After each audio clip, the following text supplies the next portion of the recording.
Hi, I'm Kanika. I'm a television anchor, entrepreneur, and podcast host of That's Total Mom Sense. What's my most important role? Being a mom to 3 kids, including twins. We have had the most challenging year parenting during a pandemic, and I know this firsthand. I know that having a supportive community can get us through some very tough times.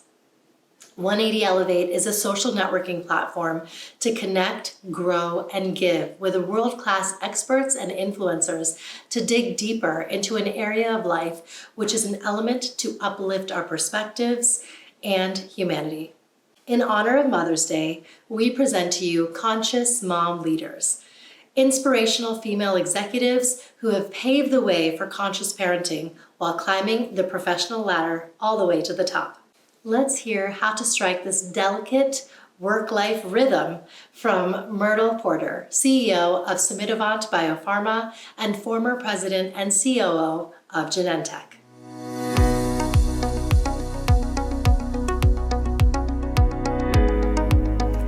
Everybody, welcome to this episode of Elements to Elevate by 180 Elevate. Each month, we will laser focus and dig deeper into an area of life and on a particular theme, which we truly believe is an element to uplift our perspectives and humanity. From insights to action, the path to elevate your mind, body, and soul starts here. In today's episode about conscious mom leaders, our guest is Myrtle. Welcome, Myrtle Potter. How are you? I'm well, thank you. So nice to be here. Likewise, I am so honored that you're here with us on our segment today. You have an incredibly elevated background across different functions and titles, from the former president, COO of Genentech, phenomenal organization, to now the CEO of Summitovant Biopharma. I hope I said that right. I'd love to understand how you became this woman that you are today, that our audience, no matter, no doubt, will look up to. Oh, thank you. Thank you very much. So if you could tell us a little bit more about your key learnings and takeaways in each phase of your journey, personally and professionally, from where you started to where you are today, that would be great. Yeah, that would be terrific. So I was born and raised in southern New Mexico. My father was a medic in the military. My mother was a social worker. And I have 5 sisters, 1 brother, and really learned the power of working together, the power of working on a team, really understood and learned what you can do when you put smart minds against a common goal. In New Mexico, I went to the University of Chicago, where I studied political science and actually had my first introduction to medicine, working at the hospital there. After graduation, I worked for a while at Procter & Gamble, and then later just had the wonderful opportunity to be hired at Merck. I started out as a sales rep and worked my way up, and I would have to say the highlight of that experience at Merck was I started the company Merck, which today through merger is AstraZeneca. I later went on to, go ahead. Oh my goodness, I actually didn't know that. That is great, and we'd love to understand a little bit more about it. But yes, please go, continue. Sure, no problem. I was then recruited to join Bristol Myers Squibb. My last job there was running a $3.5–4 billion business with 3,500 people, and I got the phone call from Genentech to come to be the COO of Genentech. I said yes, moved from the East Coast all the way to the Bay Area, worked at Genentech for a number of years, and then had a really unfortunate life-altering experience where I had a horseback riding accident that would almost cost me my life. But suffice it to say, when I recovered, I decided that I would start my own advisory firm, which I ran for 13 years. It still operates today. And then I got a phone call from Roivant asking if I would come and oversee about 13 drug companies they had at the time. And so I took that job, and Roivant ended up doing a deal with Sumitomo Dynapon which called for the spin out of about 5 companies. And they asked me to form a company over those companies, which I did. It's called Samutavant, and I'm currently the CEO of that company today. And along the way, I've served on lots of boards. My first board was Amazon.com. I've served on big boards, little boards, and I'm so fortunate along the way. I was smart enough to find a way to have children. And at what point in your career and what inflection point was that change that happened where you got married and had children right away? Was it a little bit later? Talk us through that journey as well personally. Yeah, it was a little bit later. I actually got married at probably too young at 23, but I married the man I dated in college. And of course, like most business women, you have to plan these things. At least for me, I felt like I had to plan it. It was at a time when I believe when I had my baby at Merck, I was the third professional woman at Merck that I knew to have a baby. And so I was conspicuously pregnant. There were times people didn't know what to do with me, but I decided that I wanted to have all my kids by the time I turned 30. So I had one at around 27 and the other one right at 30. And how do you think that changed the career path that you took and where you landed today? How did that impact things? Wow, that's an interesting question. I can't say that well, yes, it did change my career path in this one way. I finished my schooling at the University of Chicago and always wanted to get an MBA. And I think if I had not had children, I would have had more time to do an executive ed program and get my MBA like a lot of my peers were while they were working. But as a young mom, that was just really too much. So that was a sacrifice I made, but I can't say that it hurt my trajectory. If anything, it probably made me more determined, more organized, and it certainly made me a much better leader. Would Much you better leader. would you say it made you more empathetic and actually was one of the reasons for this phenomenal success that you achieved today? It made me more empathetic. And let me tell you, I was motivated to make the journey easier for other mothers. So I would be one, if you were in a staff meeting with me and if it was 5:30, I understood what daycare was all about. I was not one of those leaders that would have you sitting in a meeting until 8 o'clock at night while your kids were crying at daycare. I just didn't tolerate that. We made a way for women and men to be able to tend to their work as well as tend to their jobs. So you were a true pathfinder and someone we definitely needed more of back in those days, and very blessed to have successful women leaders like yourselves who created this amazing platform for young professionals, young women, to really make a way for work-life balance. So how do you think you balanced this upward journey, trajectory of climbing the ladder in corporate life while balancing your personal life at home? What were the life lessons that you'd want some of our audience to know that you learned along the way? I think I learned number one, work someplace where you are championed and you're supported and that values family and values women who want to advance their career with a family. I was very fortunate, but I also understood that there came a point in my life where having children was very important to me. And if I couldn't make it work where I was working, I was prepared to move on. And so the other thing that I learned was where I could to choose my bosses carefully. I remember working for someone who just was probably the most unkind person I can ever think of. And I'll tell you what the story was. One of my kids is a special needs child. By the time this particular child was 3 years old, they weren't talking. And we understood, my husband and I, that, it looked pretty serious and we needed to get a full evaluation. And I will never forget taking him through this very complex testing at the hospital at the University of Pennsylvania. The testing lasted over a week. As a parent, you are holding on for dear life because you don't know what you're going to be told.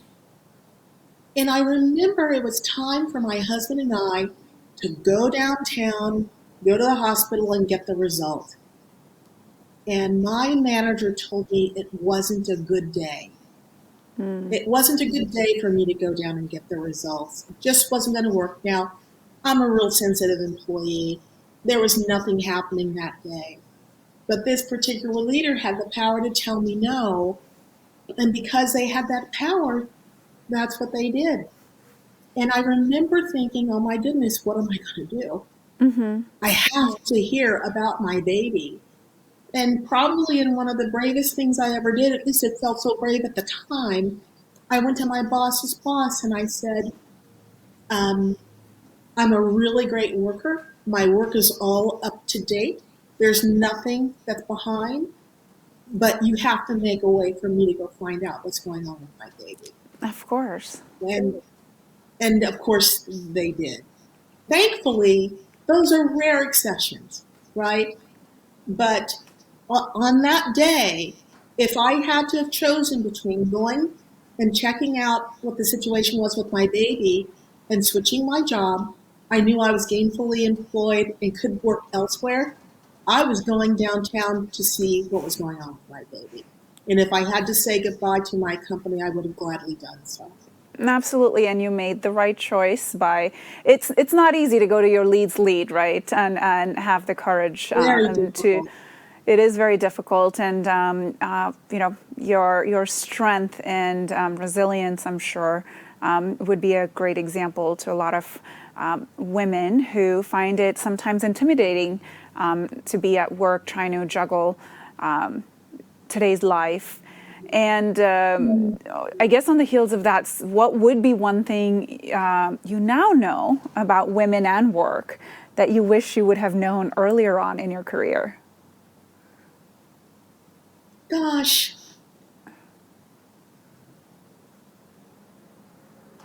I wish, what do I wish I would have known? I wish I would have been more forgiving.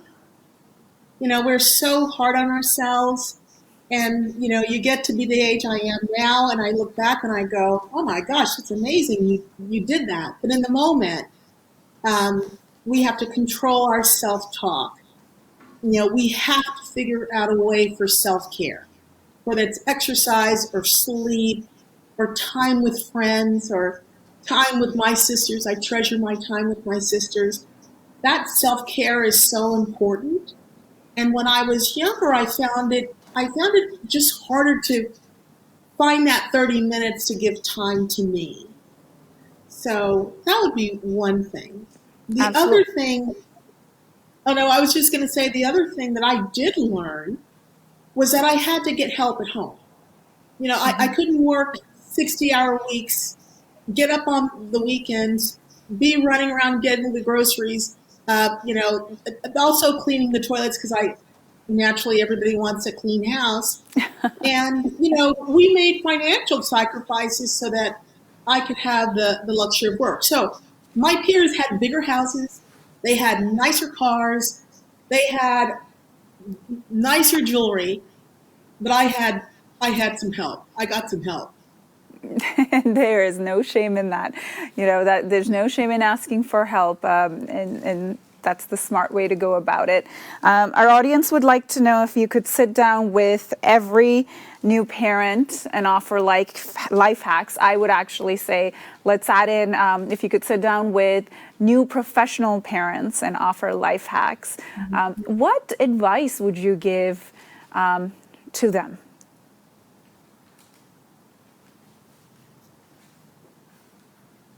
I would advise them to, have a plan for how you're going to share in the work. The workload is difficult. Be flexible with each other. Don't let the stress and the burden of raising kids keep you from staying connected as a couple. I talked about myself, but your spouse or your partner or the parent of your children, that relationship is very important too, because it's a partnership and you can use the help. So I would say that. And then I would also say there are going to be times when, young professional couples, somebody might be on the upswing and somebody has a respite, right? Your career kind of goes like this, even though it may be going in an upward trajectory. Taking the time to coordinate that and be strategic about that can really make a huge difference. And that's something I'm personally going through. I'm a new mom of two identical twin boys, and really figuring out the health part is super important.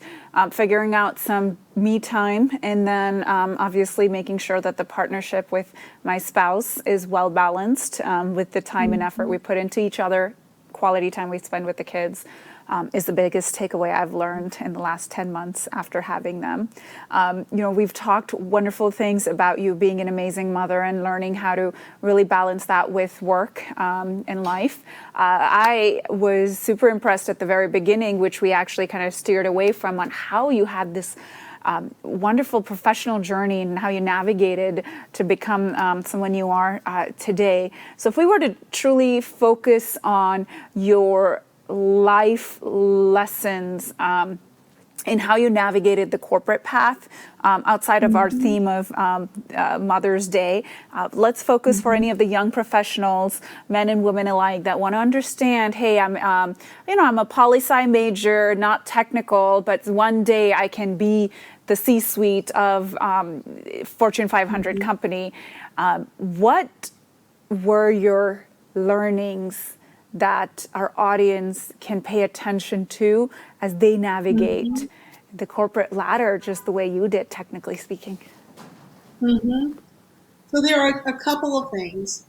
Number one, I never turned down a lateral move for development. I had the insight early on that in order for me to get to the C-suite, I had to know a lot about how the business operated, and I needed to know a number of different jobs. Otherwise, you don't have the perspective to be a CEO. So when I was given opportunities for lateral moves, I took them. While my peers oftentimes were just looking to get the next promotion within their functional area. And when you do that, you reach a point where you don't have the skills to go any farther. So that was the first thing that I did. The second thing that I did was I made a personal commitment that every job I went into, it would be better when I left it. I would achieve my goals.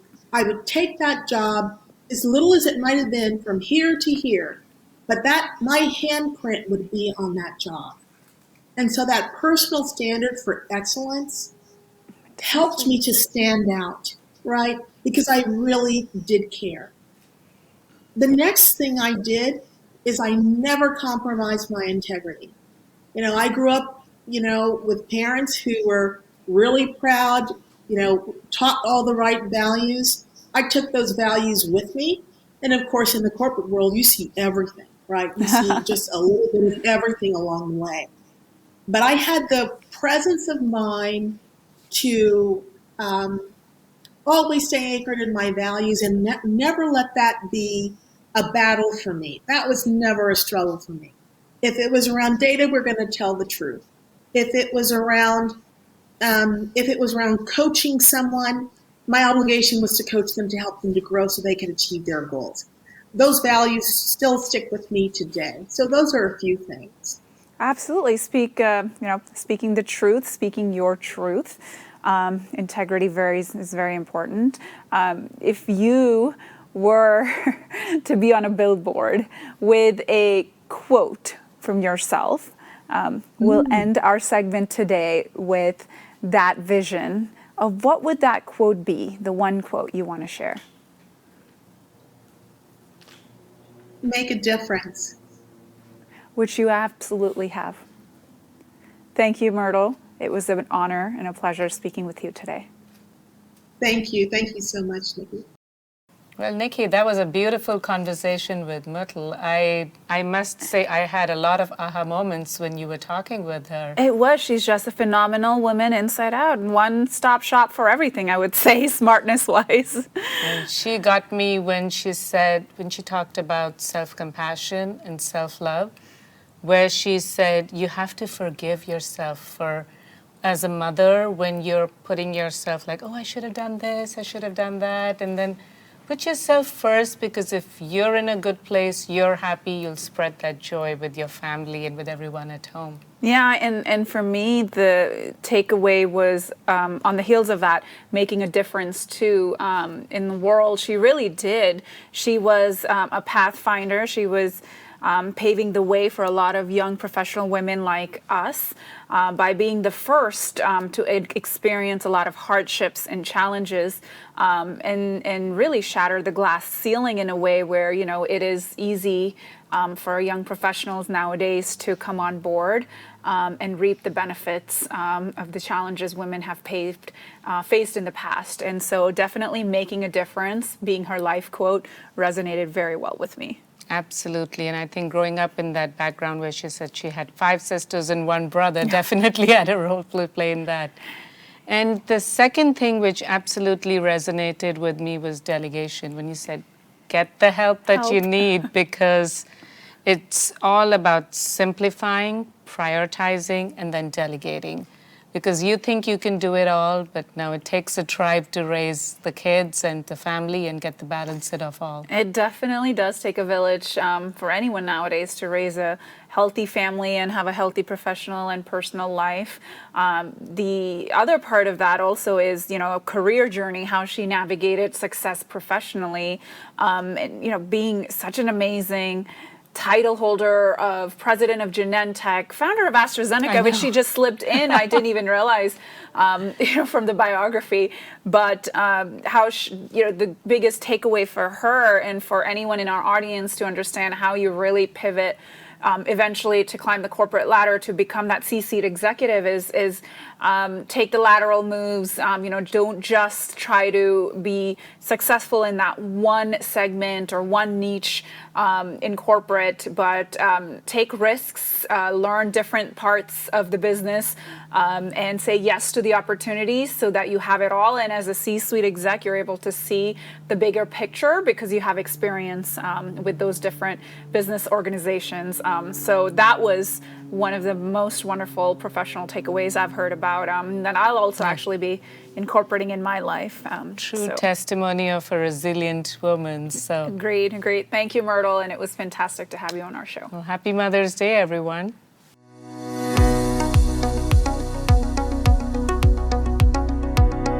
And now we have a masterclass on how to power productivity by the founder of HOW, Kerry Collins. Collins has taught thousands of people how to find time with innovative strategies that shift thinking, spur action, and create results. With boundless enthusiasm, Collins has helped teams at small and supersized organizations show who's the boss.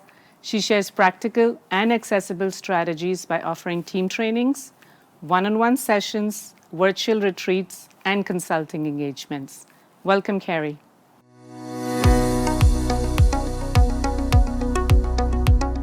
I'm Kerry Collins, the founder and chief executive organizer of HOW, Highly Organized Woman. And today I'm going to talk to you about how to power your productivity and find more time.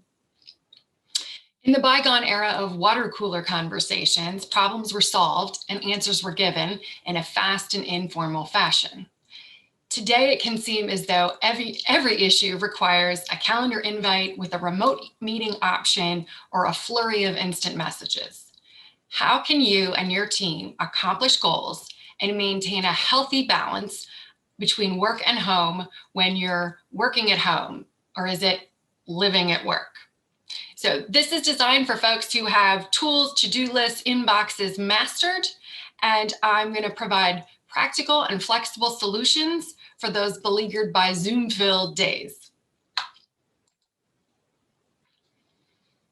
No matter where you're working these days, whether, again, it's at home or you're starting to go back into the office or you're doing a combination of both, we still aren't going to get away from virtual meetings for quite some time.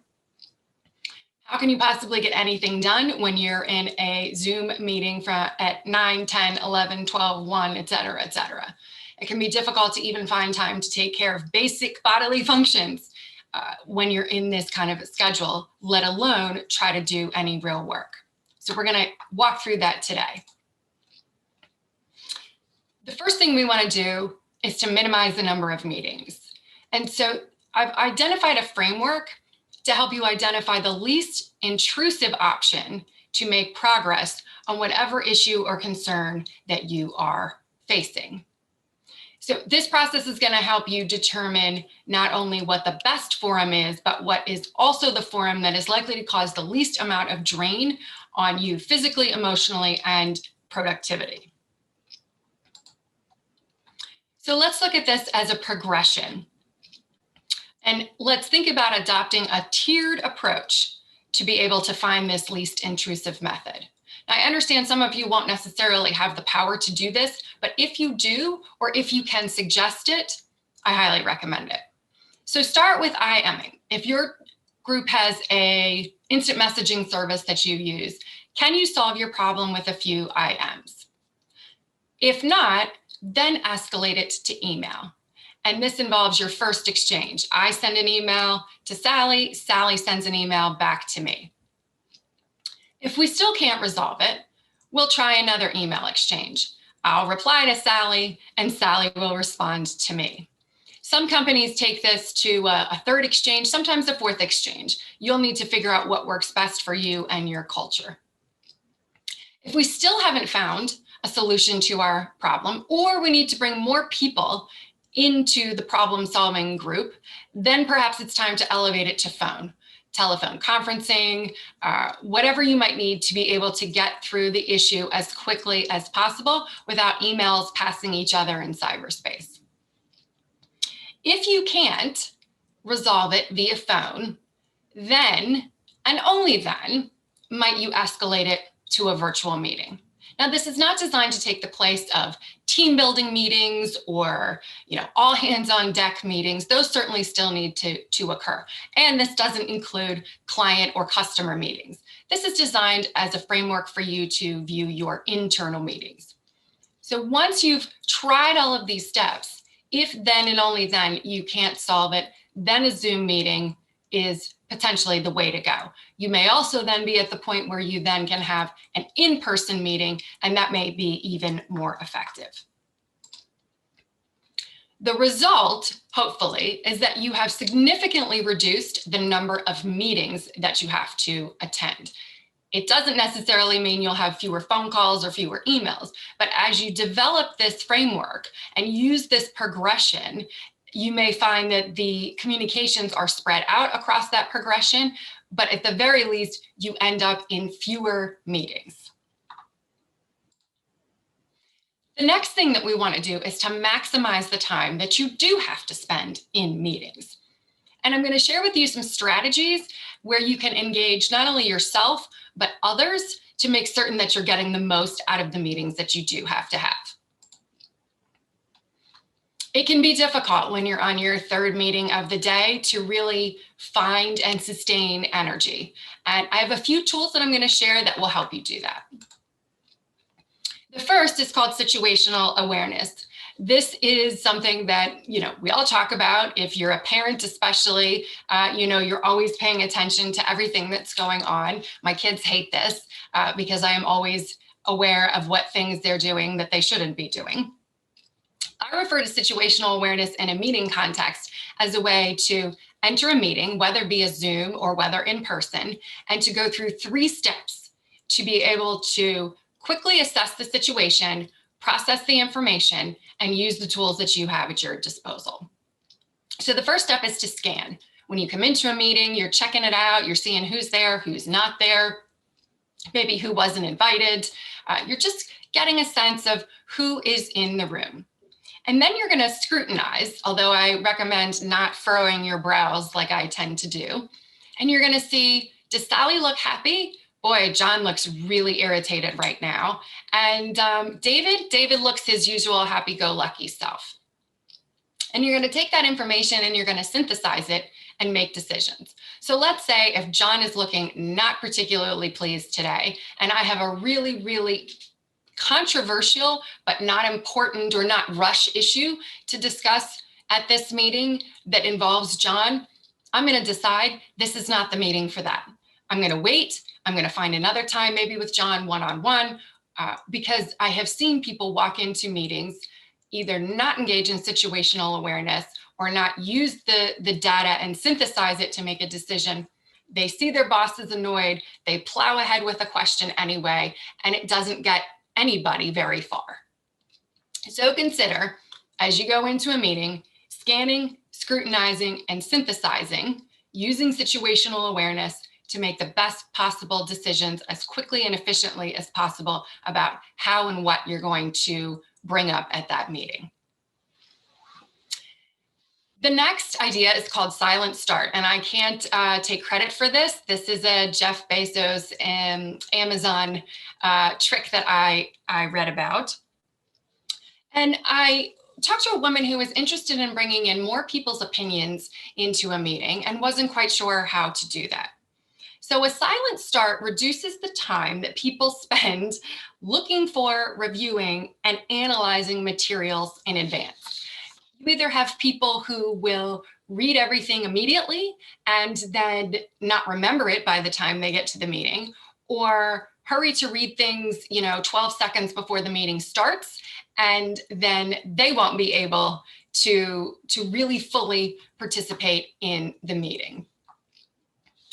Instead, the silent start requires you as the meeting host to prepare a detailed agenda with question prompts throughout of the material that you're going to be discussing. And at the very beginning of the meeting, you distribute that memo to everybody at the same time.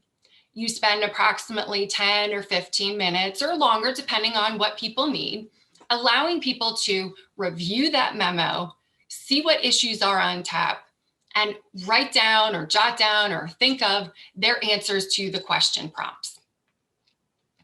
This provides everybody an opportunity to process the material at the same time and in the same way. And it allows others to have a voice. You as the meeting host then are saying, what did everybody think? Let's start with the first question prompt.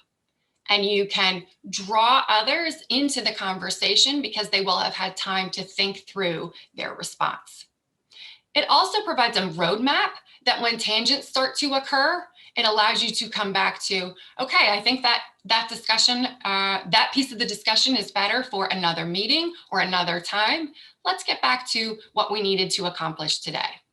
You can either do this in one memo and have multiple question prompts, or do it a piece at a time. Here's the first section and the first question prompt. Everybody reads it for 5 minutes, then a discussion. Then here's the second one. Either way, the silent start allows people to review the material, think through their responses, and then find their voice and be given an opportunity to share that with the group.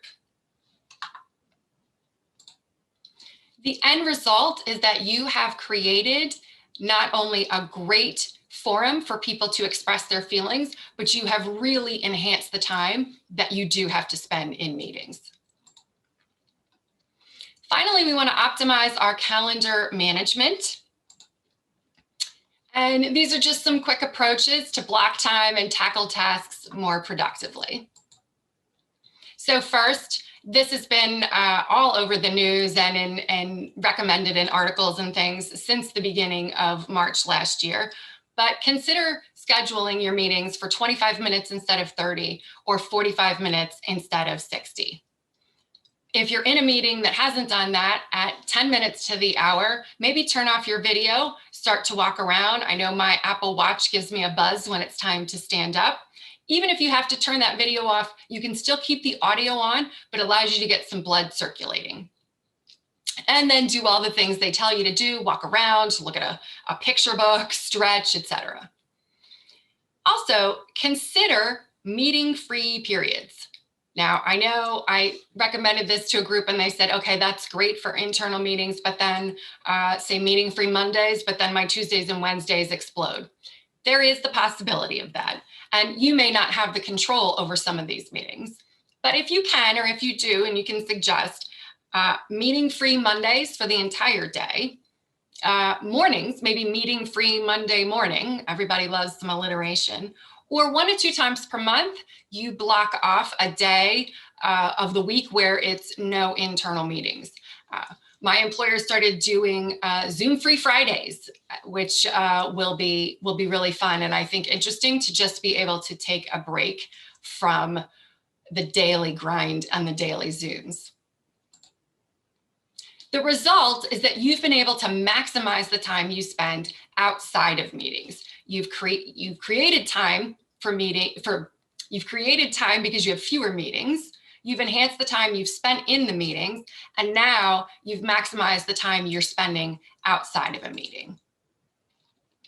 These strategies will help you get through those Zoom-filled days, find a little bit of time for yourself, and be more focused and ready to deal with issues, help your team, and just feel more present when you are at work.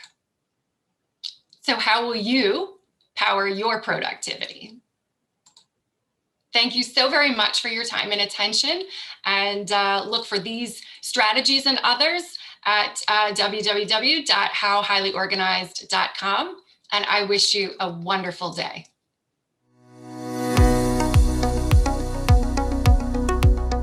Thank you for joining us today and elevating yourself.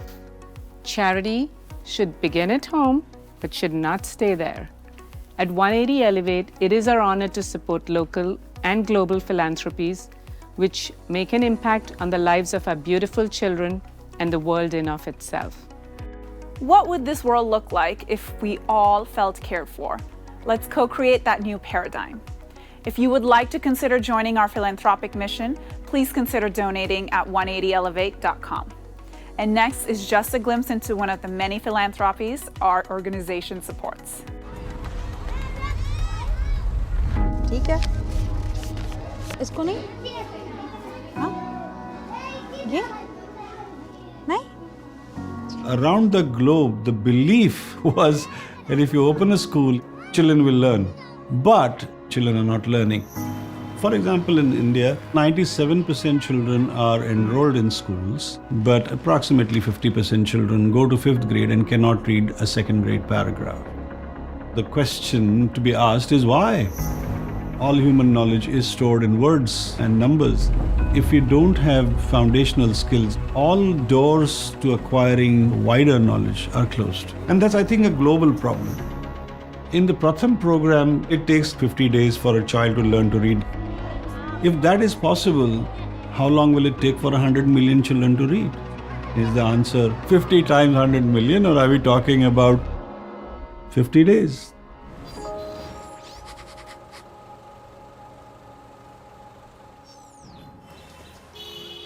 I've been working in this sector for the last 25 years. Everybody's trying to find answers to the same problem. How can we get all children to learn? I think it's easy to see in Indian schools. There are those who have access to preschool education, parents are educated. They form what I would call the front of the class.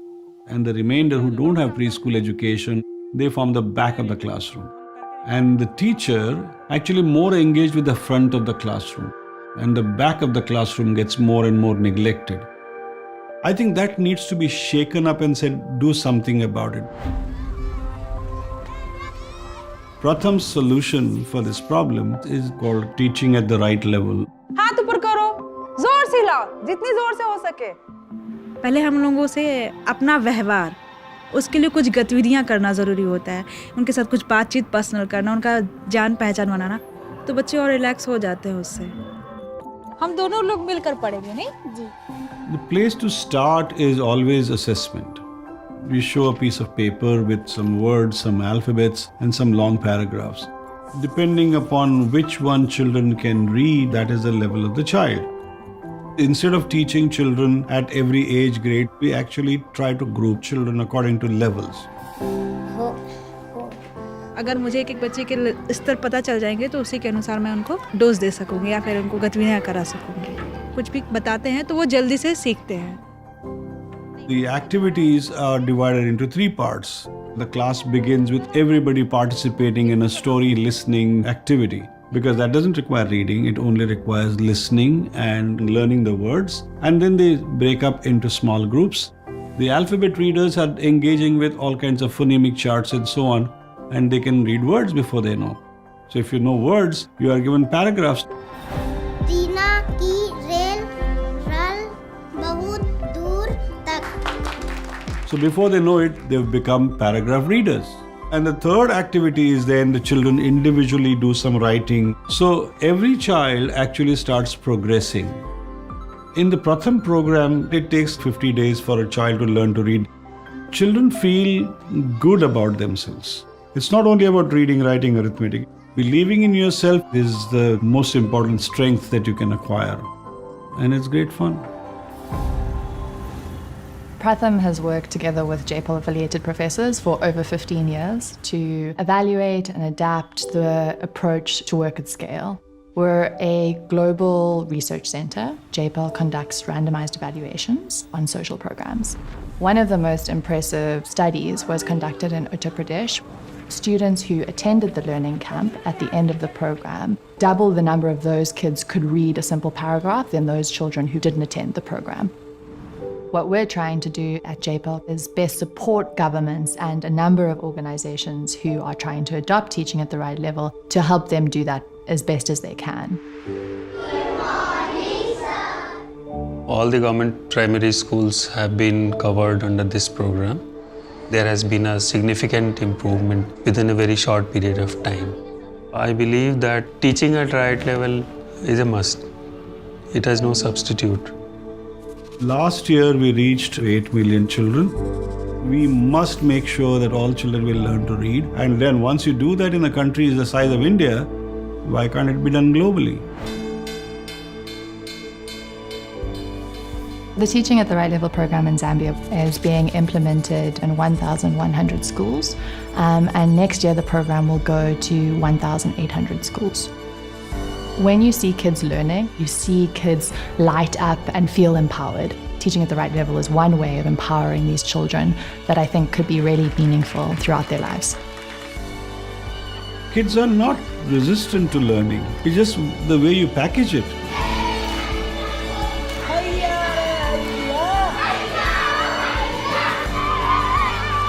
I think we are giving back children their childhood. That's the teaching at the right level. It's about my self-esteem that I'm somebody and then I'm going to grow.